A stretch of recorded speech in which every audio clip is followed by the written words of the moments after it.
No, so my problem was that the people at Dunkin' Donuts were just not in a rush at all. No sense of urgency? No sense of urgency. And that is shocking. Dunkin' Donuts. Yeah, that is not shocking. And how quick did you get in with Krispy Kreme? Krispy Kreme, the door was locked, so I had to go through the drive-thru. That's a good sign. Well, no, I had to go through the drive-thru. Trash.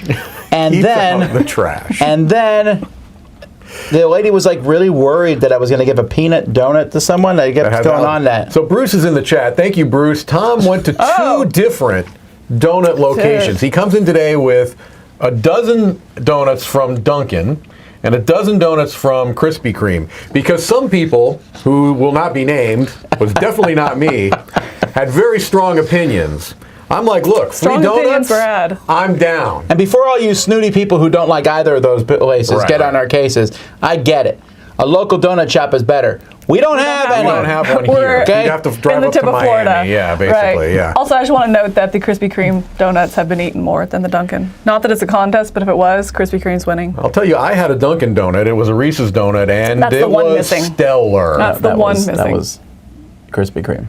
Was it? It was. I had a Krispy Kreme donut, and it was stellar. Was it really? Oh, that made me so happy. It really was. Oh, it was good. Yes. I mean, I'm happy with either. I like them both. Mike, That was Team my point. Krispy Kreme. I love it. Well, if it was Krispy Kreme, then it was good, because I liked that donut a lot. He did not. Dunkin' Donuts is better than Krispy Kreme. Lies, falsehoods, and blasphemy. The fried does not improve the donuts. That's the problem. Cake, the cake. I mean, it's kind of like cakey brownies. I prefer fudgy over cake. No, cake. no. Okay. Wait. Welcome to Smorgasbord, everybody. I'm Tom Vassal. I'm Mike DeLisio. I'm Camilla Cleghorn. Z didn't get any crullers, so he's out of Smorgasbord. He's out. Neither one of those places had crullers, French crullers. Which we were talking about. It's just a different shape of a glazed donut. Right? I don't get. It's so airy. You probably like croissants too, right? Oh, I love croissants. See, I'm with you, Tom. I'm not big on croissants either. Tiffany loves them, but I'm like, I love them. It's the airy goodness. airy just means that you're paying for air at that point. Yeah, get a bagel. I want density. Dense, right. I want to know I ate something. I'll have a cruller and you have your bagel. Folks, we have a contest today from Bezier Games. Bezier, as we've been talking about. Roy gave up for a while. Sink or they'll get to it eventually, yeah. Sink or Swim behind us is one of their games, which I now know how it plays. We played it, yeah. Essentially, it's a simultaneous, everyone draws cards, and you have to play cards in a specific order and in specific patterns before time runs out. So you're sinking, but also in a time limit. Yeah. I was thinking, but spelling in a different word than that. I was SINK. Well, I think that's the joke. Really? Also, Get it. There's a contest here for their game Silver, which is a game kind of like in a werewolf theme, but it's about a card display in front of you.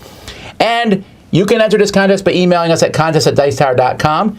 In the subject line, put the word New England, or New England, and I don't know why I was trying to pronounce it like New Orleans. I don't know what happened to me. New England. New England. Definitely two words, yeah, okay. New England. Nolans, yeah. Anyhow, and then you need to answer the question, what happens if both villagers, which are zeros in this game, are face up at the same time? Not very nice. I'm sure that they are very productive individuals. Well, I don't care what you think. All right. Anyhow, answer that and also put your address, and you can win a copy of Silver. Nice. All right, it's time for the news. Dun, dun, dun, dun, dun, dun, dun, dun, dun, dun.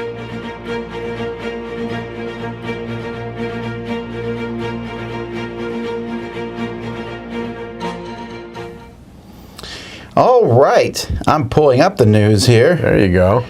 Which I don't have because it hasn't synced or swimmed. It hasn't synced or swum. Give it a minute or two. No, it's because other things are syncing. Well, you know what? We're just going to look at the news because I know about it mostly. Okay. All right, so first from All Play, we have a... They're running a contest right now. Yeah, they're running a contest. So this is not a Dice Tower thing. This is just a All Play thing. Yes, there's my... I have the syncing next. There we go. Now the news is coming in. All right. Okay, so All Play is our sponsor, so keep that in mind. But I thought this was a really cool contest. They told me about this a while ago. They're gonna, you can send in the name of someone who's worthy, basically, to get an ultimate game room makeover. So you get the table, you get these shelves from behind us. I think you get some games too. I'm not sure, but I would imagine Oh, they would. I'm sure, But what's yeah. cool about it is, if I understand correctly, Tom, and I hope I'm not saying this out of turn, but I thought that they were saying that they're going to make it like those old Switching Spaces shows, like where they'll take you out of your... What? I think so. Like the whole thing? I think that's the game. It says they put you in a hotel for 2 days. There you What? go. That's right. They're going to go to your house, completely redo your game room with a final reveal, new table, chairs, shelves, games, wall art, and perhaps, maybe, new flooring, paint, lighting, and more. What? There will be 2 prizes. Yeah, that's crazy. Wow. That and a Jasper table, right? Yeah, I think And a that's... table. Okay. I'm always jealous when I see those home makeover things. Yeah. Mostly. My only thing is at the end, I'm like, I still would have preferred to have made some choices in the matter. Right. I can't see you doing that. There's no way you would hand someone the keys to your house. I would do it. I'd let somebody professional. And then they build my furniture? No, you know I'm taking that apart. and Although I redoing will it. say that I used to watch those shows quite a bit, and I was always like, if I was doing this, there's always one designer I was hoping that I wouldn't get. It would be like, Hildy? a little No, too not my much, taste. I'm not a big fan of Hildy's taste. Right, like if I walked in, it was like sunflower yellow on the Yeah. walls, I'd be like, thanks. What time are you leaving? Because I'm redoing it. Sunflower yellow is amazing. Also, I don't... How many? This may be too much information. You don't need to answer this question, although you are holding an utter mug. How many pillows do you have on your bed? Well, 2. One for me, one for my wife. Perfect. More than 2. Exactly. One for between I the don't legs, one to understand. cuddle, You one to look put at my these head shows- on, one to cover in case I get cold. Like the entire bed is covered with pillows. I'm like, what are you doing with all these? I'll tell you what you do with them all. You sweep them to the floor. You do, yeah. When you get in, it's like when I go to a hotel. Yeah, no. And then I spend time trying to figure out which one's the right one. What's the right Right, pillow? but it's on the floor. But then when you get, when you need it in the middle of the night, you just reach over and there it is. I don't need it. If I reach over, I'm going to grab the dog and they're going to yelp and then it's a pain. Oh my gosh. What did you say? That's the dog. Gosh. All right, speaking of dogs, Hearing things this morning. this next project I'm not proud of, but it's Butts on Things. I almost hit you. I am so excited about this game. Really? Why? Because it's adorable. Look at the little taco with the butt. I know nothing about the gameplay. I remember seeing this art. I think and you it know makes me so everything happy. about the game. From this, let me tell you how it plays from this that's picture. all you need to Here's know. the problem, I think. The Butts on Things. You see the taco and the peach. I mean, peach. The peach, Yes. you didn't have to even change. Oh my gosh, Right, that coffee and- mug totally has a wedgie. I love it. But so cute. But then the donut with a butt, that doesn't make any sense. Or the Chinese food with a butt. Yeah, the takeout. I don't know. It's a game right thing. That's the only thing that makes me think This it is a might be stupid a little trend. bit. Yeah. I don't One know. butt game's funny. This is the 4th butt game I've seen in the last year. But this one's cute. Yeah. It's the first one I've liked. Hey. It's fantastic. You haven't played it. You don't even know. I want the artwork. All right, moving on to You could just draw cracks on anything you have. I mean, you've got the game. I You know mean, what? I'm gonna do it on my computer. I'm gonna, Boy, I said moving on. don't do. longer? No. Mantis. This is from Exploding Kitten People. Okay.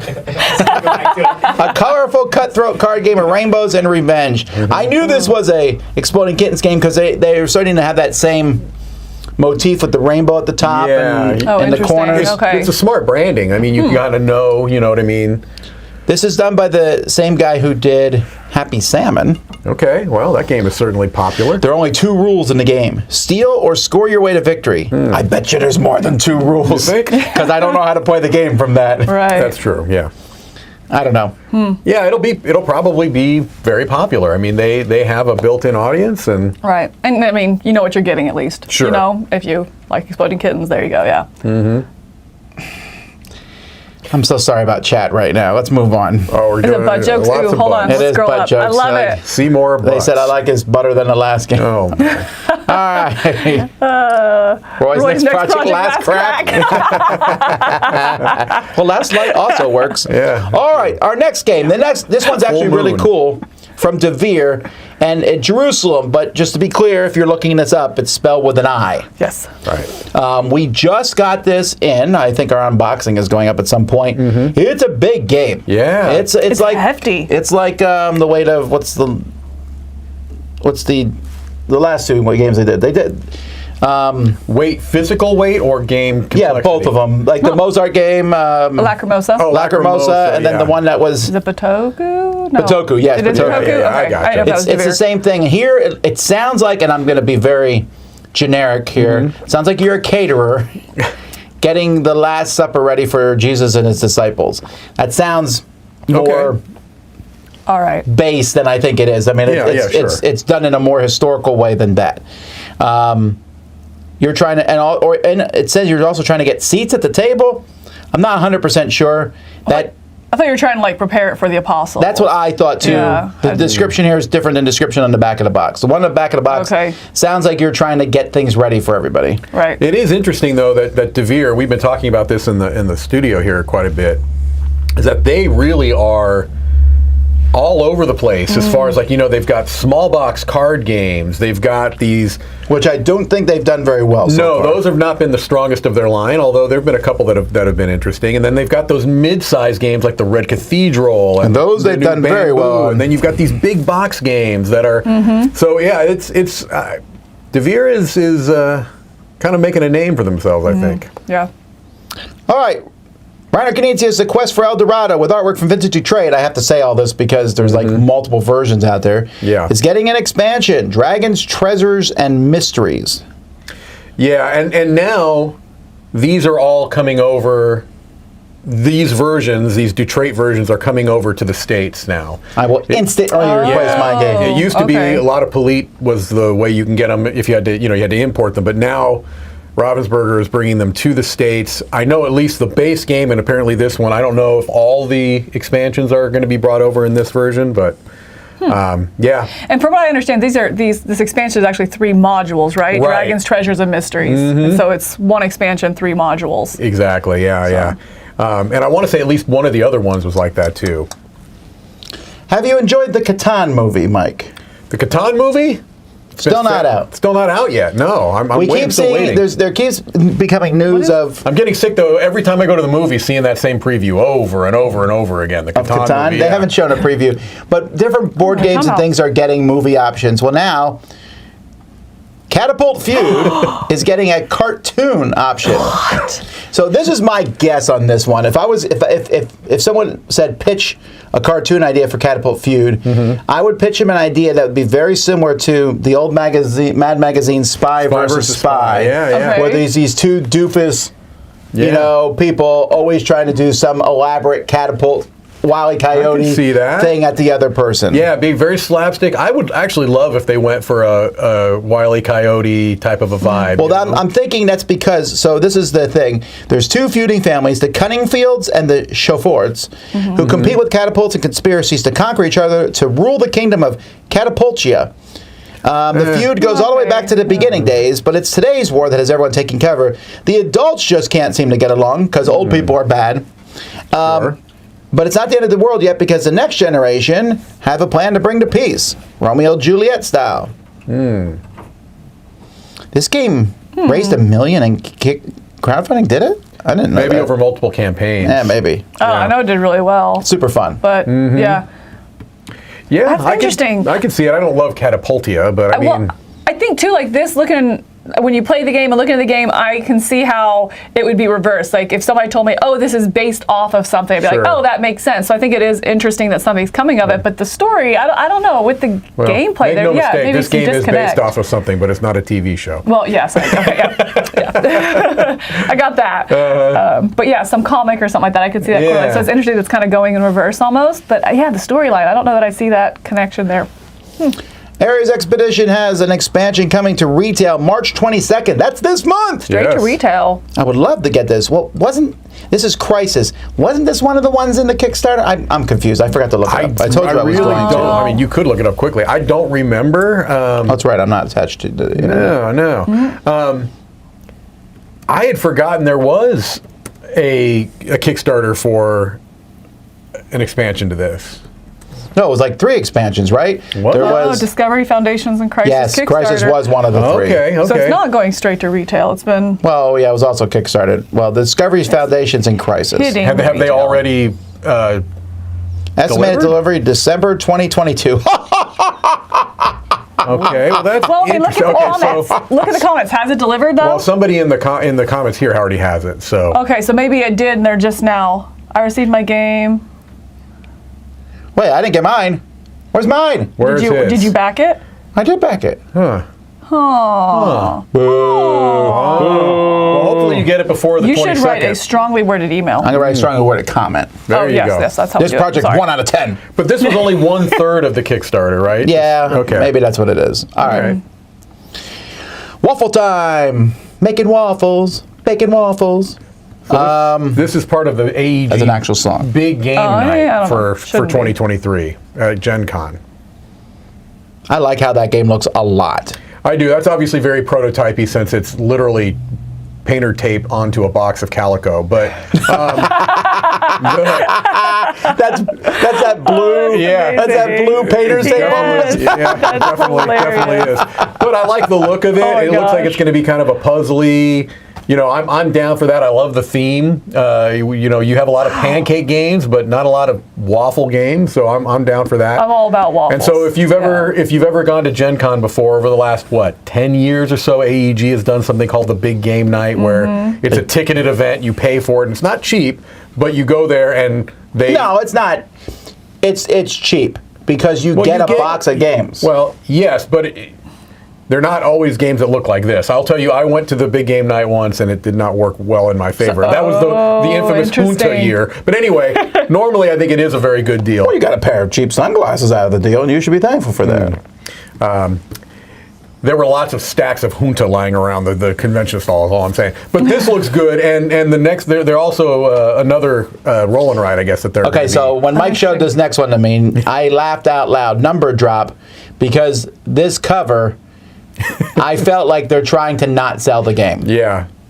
Yeah, it's You talk about Genaria. Gosh, you want to talk about another Tetris game? Yeah, it's like the third or kind of fourth a one we've seen. max headroom. So this has some good design. There's Florian, does. Siriex, and Benoit Turpin. Yeah. But for goodness sake, this game better blow the doors down because it's Yeah. Tetris, it's numbers, and it looks super generic, and somehow they're still trying to shove an 80s theme in it, which doesn't even make sense. I But know, it's a very, very, Wow. obviously they're going for a very stark. I hate everything about how this looks. Yeah, it doesn't really appeal to me, although, like you said, I do like those designers, but I'm just like looking at the sheet. I'm trying to think, what could they possibly do to make this game interesting to me? Because right now I'm just like, It looks like a prototype. They're starting to spell the word Miami at the I bottom. think it does look like that. Maybe, now that would be interesting. What if it was like a Hangman type of a thing? I think you just made that up. Where you have to guess what the puzzle is at the bottom. Now that might be interesting. It might be. But I still think they could have made it graphically look better. No, I agree mean, with that, but now I'm hoping it's like that. And if not, you're going to design it, The thing you right? just made up. Thing I made Yeah. up. All right, I'm patenting Also, that game design. Point No, City. You can't. I bet you. Will Point City be in this big box thing? Oh, in the big AG? game day, it could be, and if that would be smart because obviously that makes sense. this is a game that's going to have tremendous appeal. Being the follow up to Point. I'm very excited about this. I saw an early version of it at Gen Con last year, and I don't normally look at prototypes, but I like Point Salad so much, and Point City sounds, it's a dumb name, but it looks interesting. and also a prototype of a card game, right? I mean, Yeah. it's going to be just cards. You don't have anything else going on, I don't think so. Yes, I just need to say this because know. I very rarely look at prototypes. Almost never. I will not look at your prototype. Tom will knock them out of your hands. You will. Now I got people to do that. That's right. Knock that out of his hand. Yeah. All right, and then finally from AEG, or actually Flat Out, who often is distributed through AEG. I'm sometimes a little confused which is which there. Deep Dive, this is penguins, and you're flipping tiles, and Yeah, I like the cover, but I the game really like the cover. game is not exciting me how that looks. the only thing I'm worried about is I'm hoping there's not a memory element because I don't like memory in games, and it kind of gives me that vibe, but I have no idea. I do like the look. I like the theme. Flat Out Games has been pretty rock solid, right? I mean, pretty decent, yeah. Calico and Cascadia and Points Salad. Right. And, That's true. They have a strong track They record. really do. Yeah, it's definitely one I think I'd be interested in trying, just the look, the theme, the pedigree, that kind of stuff. Yeah. But yeah, I agree that the tiles, I think you're right, and I hope you're not. Yeah, that I hope so. it looks a lot like memory. It looks a lot like Hey, That's My Fish, a Or little Deep bit. Sea Oh, Adventure. yeah, it kind or- of does look like, yeah.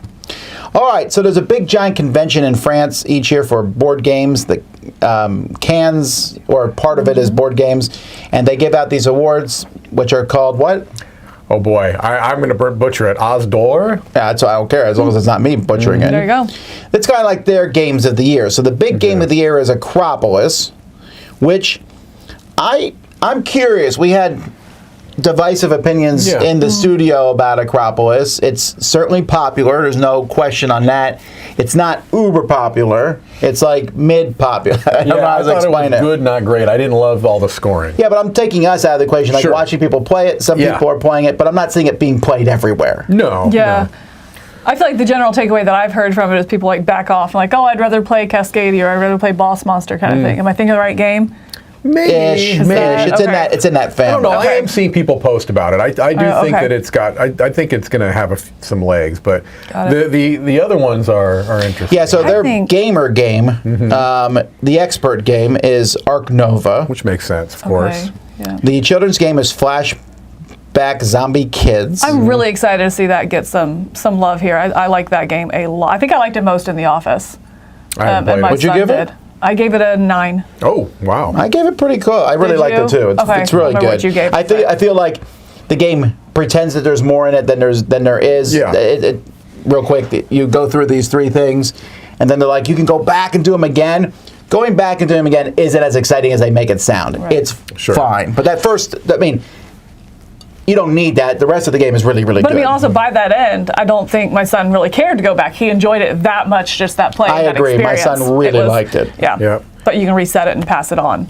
But you're not talking about the... Oh, well, the Initiate Award, which I'm not sure what that means. I don't know if that's like a beginner type game. Spiel? I think it's supposed to be like a step up. Well, either way, Challengers won. Rightfully so. Challengers, an amazing game. Roy's game of the year. Actually, number 1 game of the year over there. Roy's doing fist pumping. He's doing, he's alrighty. He's dancing. Anyway, I don't know. I wondered at this. It's so funny. I've heard like, you want to talk about a divisive game. Everyone I've talked or that I've listened to that's talked about Challengers, even if they like it, they really go out of their way to say you have to be prepared for the type of game it is. It's really stupid, but I like it. Yeah, I get that. Here's the thing, though. I mean, someone compared it to Quacks, and I cannot argue that fact. It's like Quacks. Oh, interesting. Oh, that's the first thing that made me interested. First time I've had any... Oh, here's the thing about Quacks that someone pointed out. In Quacks, you really don't make any strong decisions. You buy some chips, put in your bag, and then you pull them out in order until you decide to stop. But you're not making a lot of decisions. That's how Challengers is. You get a bunch of cards, you pick some cards, put them in your deck, and then you play war with that deck. Okay, I'm less interested. That's fine. Yeah. I like Quacks. I disagree that there's no decisions in it. I've done a couple different strategies with it. Again, the decisions are what you put in your bag is the biggest one. And that's what Challengers is. You pick the cards and when to stop. Challengers, though, you pick what cards go in your deck. And then occasionally you have a few other decisions, not many. I don't want to pretend that there's Challengers kind of like Snap. I haven't played either. Snap? Marvel Snap. Okay, now I'm going to flip your chair over. I'm just saying. That is not true. You put your cards in your deck and you... No! That's not much strategy in Challenge. You hope for Snap, right? You hope no one... I want to point out I did not bring up Marvel. Throws a bunch of rocks on your deck. I don't mind talking about Marvel. No, too late. Unmatched. I don't mind reminding you that it's not as good as you think it is. Was all over the internet this week. Big news. Pictures going up, pictures going down, pictures going up, pictures going down. And now, then they finally announce it. More Unmatched Adventures coming to Kickstarter. This is Tales to Amaze, 4 new characters, but more importantly, does it say who the characters are? Yes, it does. It's Nikola Tesla, Annie Christmas, I can't read that one, but Jill Trent, and Golden Bat, who was apparently the world's first superhero. So I know Tesla. So it's like... He's before the Phantom? I think so. I guess so. The Mothman and Martian Invader. Yeah, now I'm more excited, quite honestly, about the villains, Mothman and the Martian Invader, and they've got some henchmen. And I like the idea of being able to play this cooperatively. I mean, I'll be interested to see, and I guess, from what I understand, you could play any of the any of the Unmatched characters against these villains, so... I agree. So this is more of like a system then? Yes. Oh, that's really interesting. It's a system. I mean, it's a full game, but I think you can also play regular Unmatched with these characters, take them out, put them in Unmatched, and you can take Unmatched characters and put them in this game. With the exception of the villains. Right, because they don't have a standard And I'm bummed about that, because I want to play the Mothman. Yeah, but... Or the Skunk Ape. Yeah, the Skunk Ape is the one I'm most excited about because I'd never heard of it until I moved here to Florida. Ah, I skunk still apes haven't are heard of good. it. I don't know. Skunk Ape is It's like like our Bigfoot. Florida Bigfoot, yeah. Bigfoot's already in the game. Oh, interesting. Yeah, but I This want to is have the skunk ape versus Bigfoot. You can do it now. That's interesting. I'm really interested in this. I love cooperative games, and I'm good with Unmatched. I don't love it. I don't hate it. I'm pretty. Well, Golden Bat it's is good from enough. Japan. All right. Oh, that's cool. I did not know that. I'm learning so much today. All right. So, Awakened Realms ran a big thing. They made a bunch of announcements. We're going to just go over some of them briefly. Yep. Another video game series that I Never heard of this. every time we talk about this, huge. I want to be careful. This might be a big video game series. Sure. Stalker, or Stalker, is coming from them. It's you're going to explore an alternate Chernobyl populated by dangerous creatures and people affected by strange mutations. Oh, that's Also, I feel like you should just not go there. right. Yes, yes. Wow. Like, I don't want to go to Chernobyl now. No, especially after watching that show. Yeah, there is that. All right, anyway, But I'm sure it has this is going to be launched on GameFound in June, so we'll know more about it. Okay. This one with its trend of like video games going to board games, I always feel the need to like go research the video Yeah. game, like watch people, because I'm not going to play it, but that sounded really snotty. I'm terrible at video games and I get really nauseous from them. But go and watch like a video of someone good playing for a couple minutes to get an idea. Right. Because that's the Throw only way. up, Yeah, then- go throw up, go right. finish the video, and then Got it. because then I understand the kind of the Kickstarter page or whatever, the GameFound page, what's going on. Okay. All right. Continuing on. More Tainted Grail, but Tainted Grail is an RPG now, which I can see a lot of people getting excited about. Sure. Because this is a very unique, dark take on Arthurian legends. Yeah, and the game had so much writing in it anyway, and actually I thought the writing in Tainted Grail was quite good. I could definitely see that being a fertile ground for an RPG system. Very much I so. wonder if they're going to be using an existing system or if they're kind of creating their own. It would make more sense to use one of the many that are out there. I right? think they'll create their own. This is Awakened Think? Realms. That is true. All right. Here's a new candidate for one of my favorite covers. Yeah, this and is that's beautiful. Dragon Eclipse. Ah! So, Behind the curtain, Oh, folks. It's a slide. Okay. isn't that a cool cover? That's a That great is cover. cool. I really like that cover. Yeah, I like yeah. that. So this is a new adventure game another big adventure game Look where at the player there's count, Tom. 1 to 2 players. Yeah, baby. Well, to be All fair, games should be. that's how I'm playing almost every 100. That's Awakened what I'm Realms saying game. It's because I like, think yeah. most of their games should be 1 to 2 players. Call it what it is. I agree. Yeah. Absolutely. It's on some world where there's dragons and evil monsters, That's all and I you need to know. are either helping the dragons or helping the evil monsters. I think that's what the trailer gave me think the so. idea of. And there's already a preview page up on GameFound, so you can kind of So- take a little sneak peek at it if you Thank you, want. Kurt. So it's 1v1, like where one plays helping the dragons and one plays don't know helping the about monsters, that. and you battle, or is it cooperative? There's not a lot of information yet Yeah. on that, It so almost kind of sounds like claustrophobia a little bit, which I love. I love that cover. I do I too. do as well. And then, Ooh. hey, more Nemesis because money. Also, this game's very popular. It's the only Awakened Realms game that we see played consistently at Dice Tower All Con. the time. 100%. This All the game time. has very passionate fans. I like Nemesis a lot. I need to play Lockdown more. I got the pledge, and I haven't really had a chance to dig into it much, but I played I need to base get Nemesis a Lockdown lot. for the Dice Tower library. You don't have it? I do not. Okay. This one, I get the impression that this is going to be probably the biggest departure because Lockdown is very much Nemesis with some changes, right? A different board, and you know you've got elevators and such. But this one, I think they're going for more of the Aliens vibe, where it's like you are Marines and you're like much more direct fighting. Because in Nemesis and in Lockdown, it's much more about trying to avoid fights a lot of times if you can, Okay. because oftentimes you're going to get wrecked. Here, I think this is going to be more of an action style game. That's the impression I get, where you are fighting them more actively. So we'll see. Oh, Well, there you go, folks. That is the news. All right, welcome back to Board Game Smorgasbord. I'm Brian Drake. With this is From Plate to Table, all things 3D printing, talking about 3D printing resin printers, 3D printing FDM printers, and we got a lot of great questions over the past few weeks doing this. And one of the ones I wanted to answer was, okay, what do I do if I'm using resin printing and I have something that's a little too small of a build plate, but I want to build something bigger? A couple things you can do. So I'm going to show you how to slice, first of all, in Prusa Slicer. You can use other slicers to do this, and the word slicer is a bit of a misnomer for what we're talking about. Yes, we're actually talking about literally actually slicing a file up today, but when it calls something a slicer, this is just basic, just in case you don't know this already, and you may already know this, but a slicer program is something that takes each individual layer, one by one. Let's just say we're doing a print of my hand right here. And we're going to slice each layer so that whatever layer height you're printing at, it gives the printer exactly that coordinates it needs to be for each layer all the way up my finger. So let's say it's 0.2 millimeters. It's going to slice it into where the computer reads it, or the printer reads it into those individual files and knows, okay, well, if I want to print this layer right where my knuckle is, I would need to slice it here and then give these coordinates to the printer.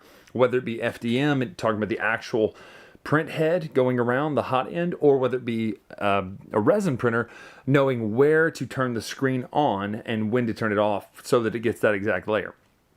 But we're going to talk about today actually cutting or slicing a file that's too big so that you can use it in a a smaller print bed for bigger print files. And now the way you can attach them is multiple ways. If you're using FDM and you have a smaller print bed, you can use what's called Pla Gloop, which is a phenomenal product that kind of welds PLA glue or ABS glue or ABS filament together. It almost welds it in a way like you would see in an actual welding machine.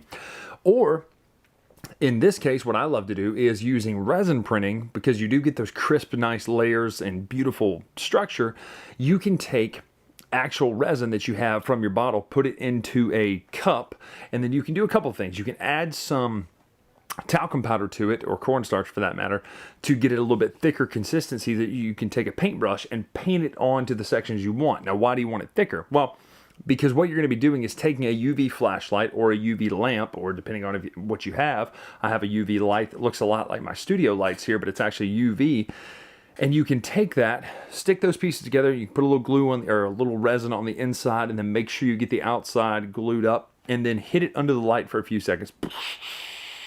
And it flash welds it together. Now, is it as strong? Well, depending on how you get that resin in there, and if you get a good enough light soaking around it, yes, it's as strong as if you were to print the piece together with one piece. I've had several pieces welded together using this method that just don't come apart. I'm talking about from Thor helmets, talking about the big Ragnarok ears, gluing those together with resin, hardening them, and they become basically one piece of solid resin.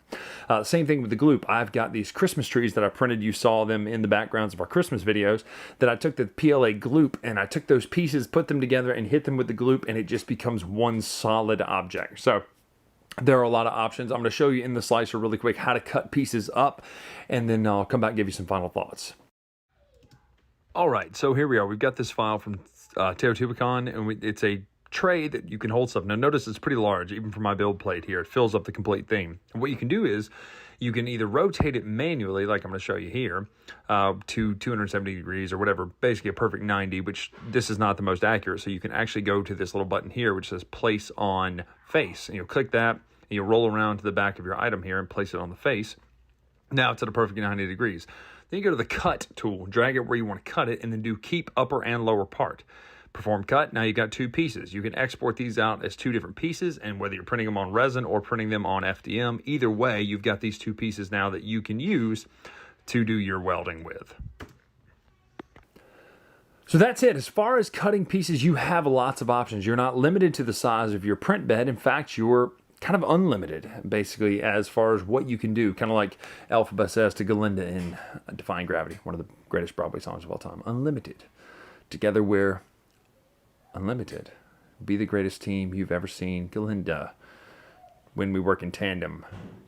Something else. Anyway, point being, great song, but even better gluing possibility. So you see that you can glue, whether it be PLA or resin, using these two different techniques, and we'll dive into that technique a little bit more as far as gluing up, but just so you know, put the paintbrush on there if you're not happy with any kind of bumps or bruises that it leaves.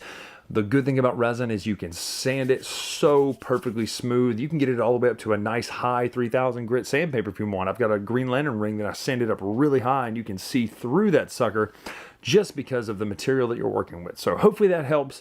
If you're working with a smaller print bed, you can see that you do still have options when it comes to printing larger things. Let's get back on with the Smorgasbord. That'd be how Sean Connery would say it.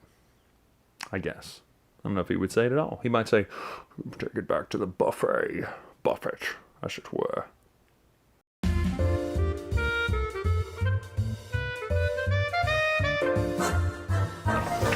So today we're not talking about food. We're talking about books because we're educated. But we're talking about children's books. So our 3 favorite children's books, and these are from my childhood, books that I liked a lot. Yes. Mine are not. I'm not doing...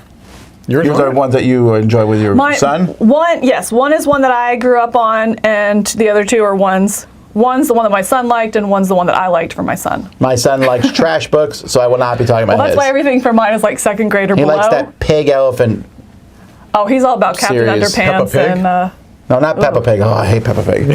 How is that animation allowed? Anyway, I mean, I can't draw. You don't see me doing a show. All right. Camille, what do you got for number 3? My number 3 is a book by Dolly Parton, actually. It's called I Am a Rainbow.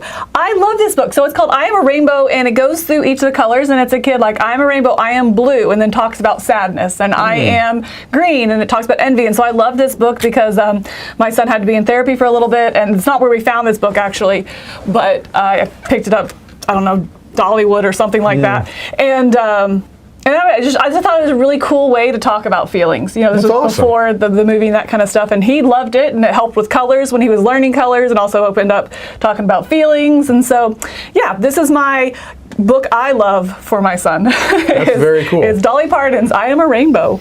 Joking aside, she is remarkably talented And nice. Yes. and genuine, right? Yeah. Like, I mean, she's been doing what she does for many, many decades, and accomplished business person of art. Anyway, I have And she's a lot really of respect generous for, as well. Like, I don't know. So actually, I remember where I got this book now. So in East Tennessee, every kid under 5 gets a book a month up until their 5th birthday. Wow. So you just go to your public I'm library moving. and you sign up for it. And so that's, that's really how I cool. got all the kids' books. I mean, I didn't go to the library or anything. It's just every month we got a new book, for my son. It was fabulous. And I believe, if I'm not mistaken, it was, this was one of those. That's There's awesome. so many. I'm feeling guilty about so many books I didn't put on here. I could actually divide this into subcategories of early elementary and regular elementary. Mine are going to come mostly from elementary. And my first 2, my number 3 and number 2, are from books the teacher read to us in class. Interesting. So number 3 is Charlotte's Web. Straight up, that is... Tom, that's also my number 3. Is it really? Really? Charlotte's Web is my number 3, yeah. Now, I was cried like, too hard I'm not on that. going to cry in class. Oh my gosh. Oh my word! I have childhood trauma from like crying in school with them. And I hate Charlotte's spiders. Web and what is that one? What is that one about the dog whose heart explodes? I don't know, but that sounds terrible. Again, childhood trauma. Reservoir Dogs? I mean, I'm not sure what school you went to. And like the dog doesn't make it all the way, and he makes it to the finish line. His heart explodes. The little boy has to like pick up his dog and carry it. Anyway, Charlotte's Web made me cry too. Yeah, So- Charlotte's Web is. I With just the story. like I remember that, and I saw it, and then we went and. The teacher then, when we were done reading it, showed us the old cartoon that's based on it, which is pretty good, actually, that cartoon. Good, actually, yeah. And there's a little bit more singing with Templeton, the rat. But wow, that book just affected me a lot. I really like Me too. Charlotte's Web. Love Charlotte's Web. It is That's good. also my number 3. Wow, I didn't think we'd be any crossover. Yeah, I know. I'm kind of surprised by that. On the same number, too. There you go. All right. All right, my number 2 is the one that my son loved, and is Llama Llama Red Pajama by Anna Dewdney. I'm sorry. Duty. I like Duty. and Duty. No wonder he liked it. We read a lot of poop books, yeah.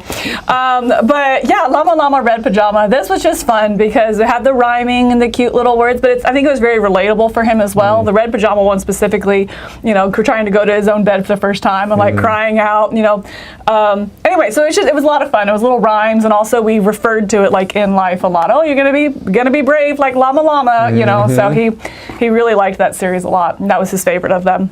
Very cool. All right, my number 2, now I'm worried about crossovers. Another book my teacher read to me, and this one took me to just another world, another amazing place, Could and that's be. Charlie and the Chocolate Factory. No, not that one. Although I considered that. That was on my short list. I really liked Charlie and the Chocolate Factory. I like Roald Dahl books in general, in their original forms.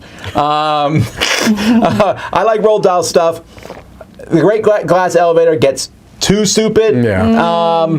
James and Giant Peach is I love, good. I like his short stories, The Wonderful World of Henry Sugar, and BFG, but Charlie and the Chocolate Factory, I was like, I want to be one of those kids who goes to the chocolate factory. And both movies have their advantages and disadvantages. Neither one is as good as the book. The book was amazing. Yeah. I still like the book, and I still like, even as a kid, you're like, those are terrible parents. Kids don't ever think that. I'm like, those are terrible parents. Right.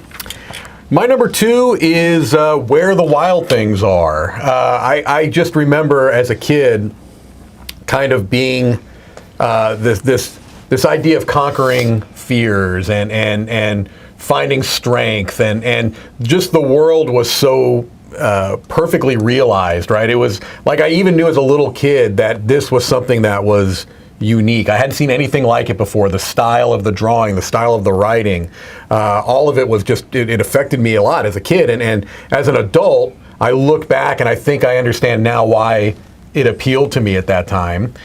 Because again, that idea of kind of facing fears and conquering fears and you know, trying to be strong even when you don't feel strong, you know, that type of a thing. Yeah, so Where the Wild Things Are, one of my number 2. I am noticing some people are putting series. I didn't consider series. Yeah. So I didn't consider Encyclopedia I Brown, loved Encyclopedia Hardy Boys, Brown. Nancy Drew, and I read all that. Amelia Bedelia. Well, she's a moron. No, she is. I'm sorry. I didn't read Amelia As a Bedelia. kid, I was like, Amelia Bedelia is so stupid, and yet she gets rewarded at the end of every book. I I also hated that. didn't consider like the Rick Riordans, you know, Yeah. the what I think is the older. Yeah, you know, the- I like the that. I mythology kept mine pretty ones. young, which Yeah. I love those. I mean, I enjoy actually reading those with I my was son now. number- Oh my But gosh. my number Skippy John one. Jones, I forgot about that. What one? Skippy John Jones, I read that to my, it was a Chihuahua.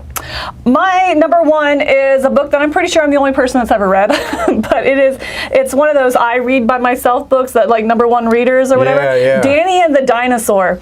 You've read it? You're kidding that you think no one else has read it? Danny and Dinosaur is one of the most famous children's books in existence. Oh, that makes me so happy because no one ever knows what I'm talking about.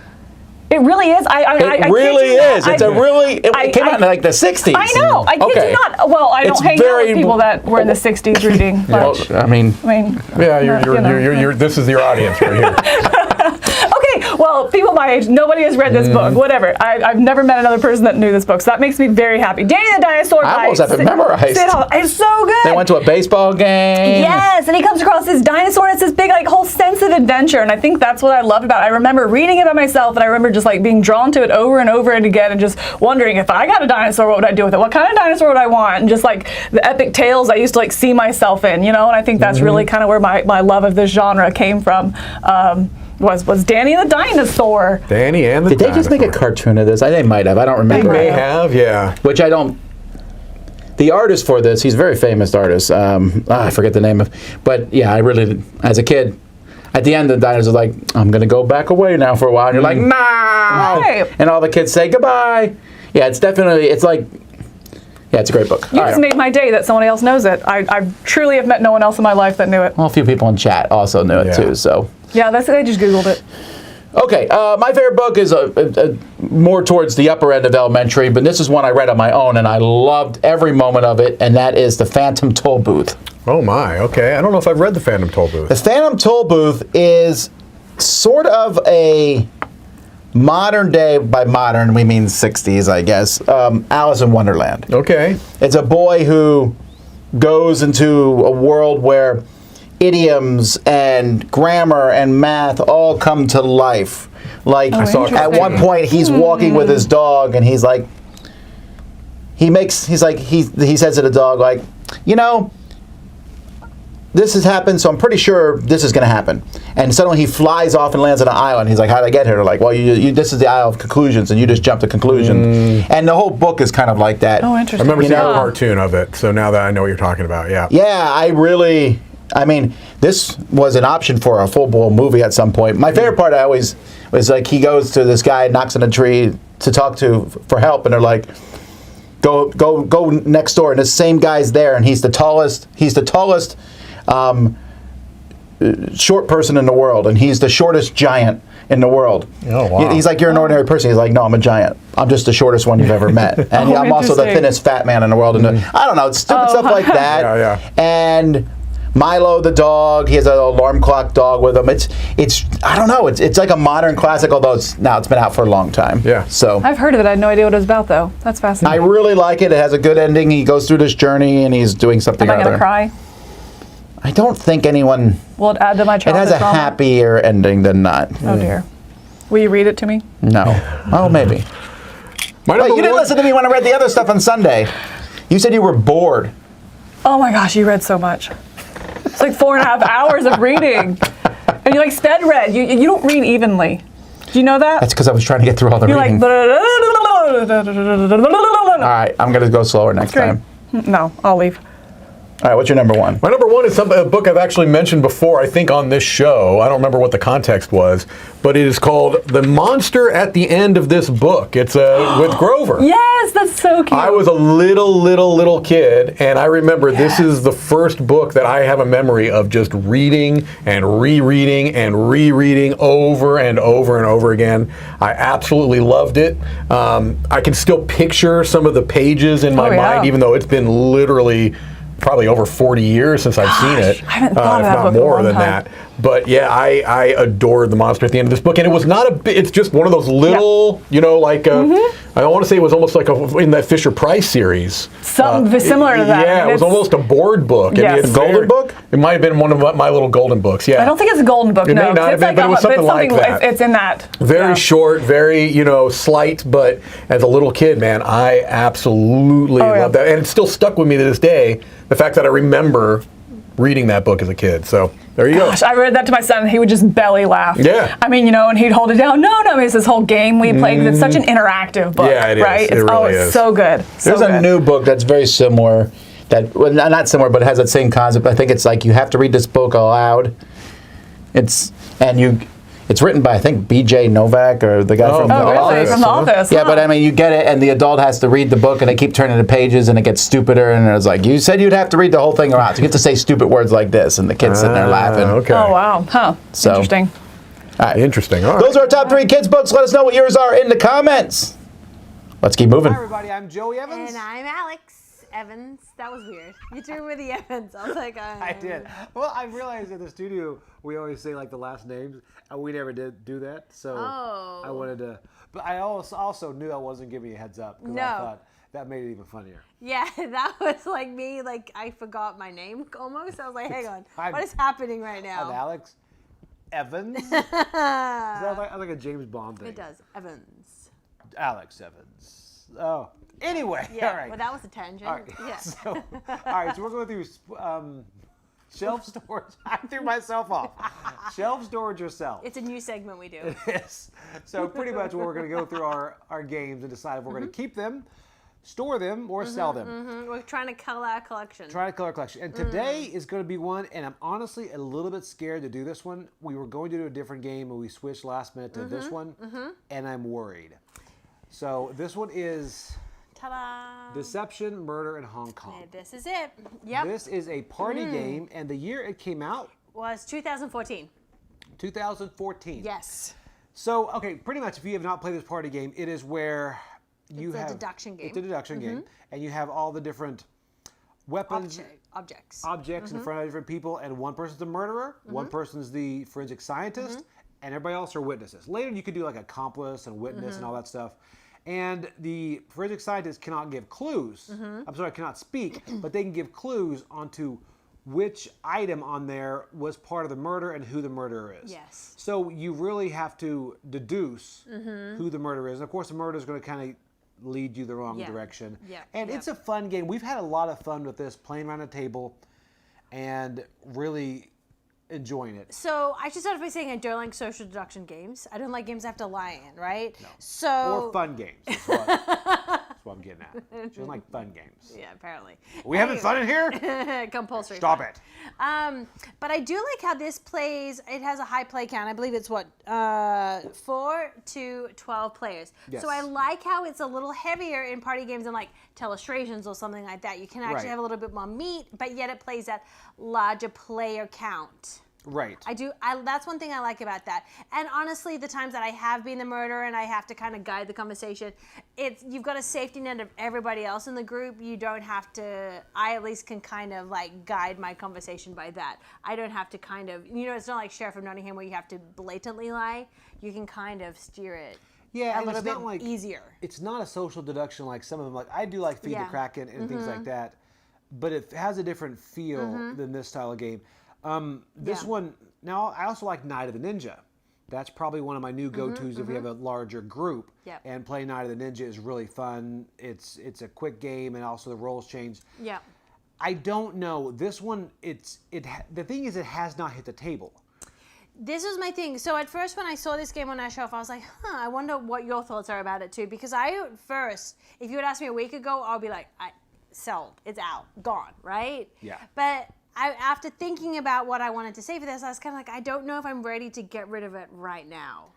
I don't know either, because, And I know it hasn't hit the table, but I feel like that's more because we haven't been playing in those larger player groups more than, kind of the game. I just think the scenario or the situation for this game hasn't, Right, and the larger groups, when you as you guys know, larger groups, you can have larger groups of gamers or just larger groups. Yeah. And if you have a larger group, you're going to go to Green Team Wins, you're going to go to Illustrations, you're going to go to one of those. But if you have people that are either gamers or gateway gamers, I think Deception, Murder in Hong Kong is one that you could actually do. Like you said, 12 is a lot to have in that. Yeah. So, all right, so this one, Deception, Murder in Hong Kong, it has not hit the table for us in probably the last 2 or 3 years. I was going to say I don't think maybe since 3. COVID. So maybe longer. Yeah. So I don't think it's hit the table. So really, this should be on the chopping block. It should be. So for you, shelf, storage, or sell? I am going to say shelf. Really? Even though, like I said, even though it hasn't hit the table in the last couple of years, I am going to give it a little bit longer on a shelf. Well, good. Because I was going to say shelf too. Hey! And there was going to be a fourth option. Okay. If she did have sell, there was a fourth option of hide it under my bed so she doesn't see it. Okay, I'm in your closet. So it's good. Okay, This is going to be on our shelf. It So is. honestly, I know a lot of people out there have played this, but if you haven't, I still love this game. I mean, it plays up to 12. It's great. I mean, it's got so many Dice Tower awards right there. So obviously, we here at the Dice Tower love it. But I'm sure you guys do too. Let me know your thoughts on Deception, Murder, Hong Kong. Let me know if it hits your tables too. Yes. Or if it doesn't, what game has replaced it? That would be interesting to know too. I'd be interested because maybe we will go ahead and sell it. Hide it under my bed. But yeah. I'm right here. Yeah, she can't hear it. So, okay, all right. Hey, thanks, guys. Bye. Bye.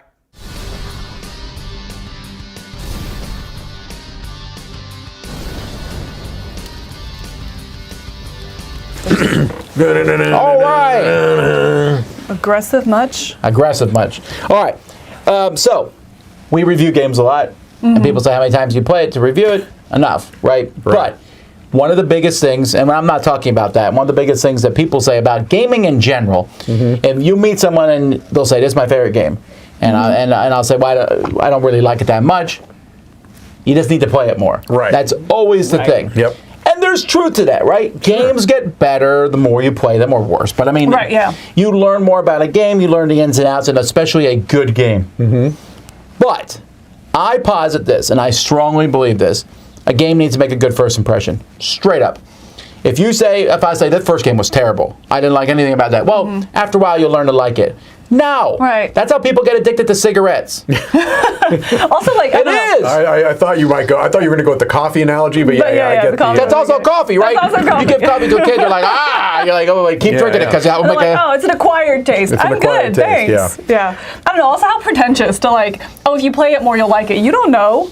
You don't know me. You don't know the taste. You know, like, I mean, the game should come out and leave me wanting to discover more. You know what I'm saying? If it does need multiple plays to truly appreciate it. And there's been some reviews I've said that in. You know, I'm like, hey, I'm 100%. coming in at this rating, but I see this going up with more plays. But the difference is, I know that after a play, I'm like, this is a good game. I just need to do more to really discover the depth of this or really get better at the game to know where I come in. But it left me with that. I agree. I'm not saying you have to enjoy the first play and the first plays go well, but at the end of your first play, you need to at least say, I would like to know more. Right. Right. Yeah, Yes. that first impression is important. I think the idea is that you want to give the players the best possible experience they can have, and that is related to more than just the design. And I don't want to get too deep into this because we're going to be doing a top 10 list later on, where I'm going to be naming a number of things that hamper your first impression of a game. Right? It's not just the design. As a publisher, as a developer, as a designer, you need to know that. If you don't catch people right away, there's too many other. It's like restaurants anymore. Yeah. If you go to a restaurant and you have a terrible first experience, in many places, not every town is like this, but you usually have multiple other options to go to. We're in an age of board games right now where if you don't like this worker placement game, there's 80, 100, 200 other ones you can play. Right. So I don't know. It's just there's too many other options out there. And I don't know if I don't know. I'm just guessing here. Do they feel like that's a waste of time and energy to create like a quick start guide or have a good player aid or something like that? It's like, hey, why print it if you can use it once or twice? But I know I'm really trying hard because we have that. I'm like, it's like this is a teaser for later on today. Right. But no, it's going to make me want to come back. And yeah, maybe I eventually don't need that player aid. But guess what? I'm going to want to teach the game to somebody else and use it. It's like. That's the only reasoning I can think of why they wouldn't help with that first play, but it's dumb. And I think that some publishers are kind of getting this or have gotten it, especially with particular types of games where they do have a somewhat cultivated tutorial experience, right? They're like, this game has a lot of moving parts, a lot of levers, so we're going to literally walk you through a cultivated experience, right? Yeah. And when it's done well, it's fantastic. You talked to, Tainted Grail had a tutorial system. Oath had a tutorial system. There's a number of games that do this where it's like you are playing the game, but it is a cultivated one where we're literally stacking the deck, and we're explaining to you, now flip over this card. That's what this is going to allow you to do, so that it introduces you. Now, you don't need that in every game, but in certain games, I think it's clear that there's so much going on that if you don't have some kind of help, you're going to have a negative first impression. Well, I love that some big games are going backwards, we'll say, to include this. Yeah. One big example, Gloomhaven, when they did Gloomhaven Jaws of the Lion, they included it. But we've seen it recently with Spirit Island to Horizons to Spirit Island. We saw it Wingspan to the Quick Start Guide that came in one of the expansions. So we are seeing more of this, and I really appreciate the publishers that are recognizing that and doing that backwards work. Yeah, and someone just in the chat says they hated Dominion, but they couldn't get it out of their head. I think that's a valid thing. We played a game yesterday, which I won't mention, or a couple of days ago, which I hated, but I kept thinking about it later on. And so I might go back to it because the game impressed me. But I get so frustrated when I play a game and someone's like, well, you should have played with this expansion, with this module. Then it should have been in the base game. Right. Yes. If you need something to make that first play better, then it needs to be part of that experience, because I don't, like Mike said, I don't have time to go back. Now, if I bought the game, I might stagger through it, because if I'm only buying a few games a year, I guess, I'm like, well, I bought this, we better go through it. But if I'm only buying a few games a year, you better believe I'm going to be playtesting a lot of them before I buy. Gosh, and that's such a good point you brought up, and I think it's indicative of crowdfunding issues as well, which, again, I'm not going to go too much into because that also comprises some of my list, is this idea that you tell somebody, yeah, I played this game and I did not like it. Well, did you play with this expansion, with this module? No, I got the retail edition of the game. Oh, you got to play with that. No, I don't, because that's not what was sold to me. That's not the retail box. That's not the impression that that I got, and it was sold to me as a complete product. Right. You can't do that. You can't assume people are going to get expansions, modules, what have you. Right. Someone pointed out Viticulture, and there are other games where I'm like, hey, you should play with the expansion. Yeah. And I get that, but I would posit that Viticulture is a very good game in the base box. It's just not It's a lot of fun, right? It's not as high for me, but it's still fine. But there are games that I said, this is not fun at all. Well, it really isn't fun unless you do this. Well, then that's not good enough for me. Then the game should have been developed, I feel like. Or, I want to be clear here that I do think your opinion of games can change. as Sure. you play more. It can, you can. Happens all the time. Right, but it's the game's responsibility, I feel like, to make me want to do those more plays to find out. If I can't tell from that first play, wow, this is not for me because it has this mechanism I don't like, I'm going to be hung up on that. You know, but if that's not the case, I do feel like it is the game's job to like want to sell me the product, make me want to discover more about this. We played a massive game on Sunday. Yes. That did a really good job at that. Yes. Like, there's a billion rules, like a billion things in the game. But we all learned pretty quickly whether we would like the game or not, period. Right. That's what I think a first play should show you, whether you'll like the game or not. It doesn't matter if you like it or not. I don't really care that strongly about that. Right. But you should know that going in. Yeah, and I also do bring up this issue, and it's always a dangerous line that I walk with it. But I do think that, to some extent, it depends on your kind of background as a gamer, too. If you're Tom Vassell, and I'm using you as an example because it's safer than using myself as an example. If you're Tom Vassell and you've been playing games as a regular part of your daily life for decades, and you've been looking at them critically Thanks, Mike. for decades, you are going to have more context to be able to tell. You're going to have. You're just going to. I don't think that it's going to take you as many games as in a lot of cases. Well, sure, but again, I'm not trying to even argue that point. That's another thing there. I guess. I'm just saying that I think games need to have a good first impression. They do. And this whole, it's really good, especially even a campaign game. Yeah. It gets really good around the 5th mission. What? Why is that first mission not great out the bat? Come on now. Right, yep. Gloomhaven Jaws of the Lion's good at that. It does a good job. That first mission's fun. Yeah. Oh, that's also another really good little point, is that if you have a game, and I'll keep this quick, if you have a game that is like scenario based, why on earth are you going to make the intro scenario harder than the 3rd or the 4th?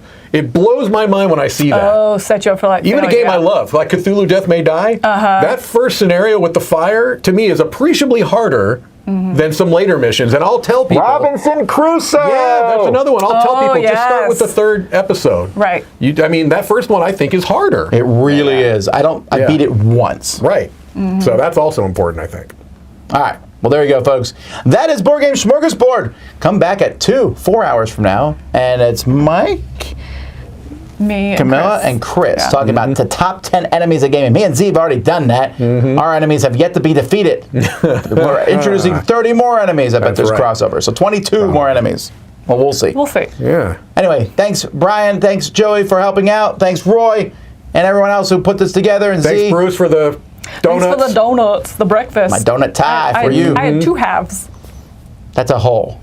No, I had them separately. I had one. I sat away for a while. No one else ate it. You were and I had supposed the to say there others. was no hole. She cut the center out of 2 jelly donuts. Oh, I missed the joke. I'm sorry I ruined your bad joke. It wasn't a joke. I'm just saying that I didn't make a joke. I just realized as I said it, you could come back and do it. Anyway, you know what? I'm Tom Vassell. I'm Mike DeLisio. I'm Camilla Cleghorn. We're going to eat donuts.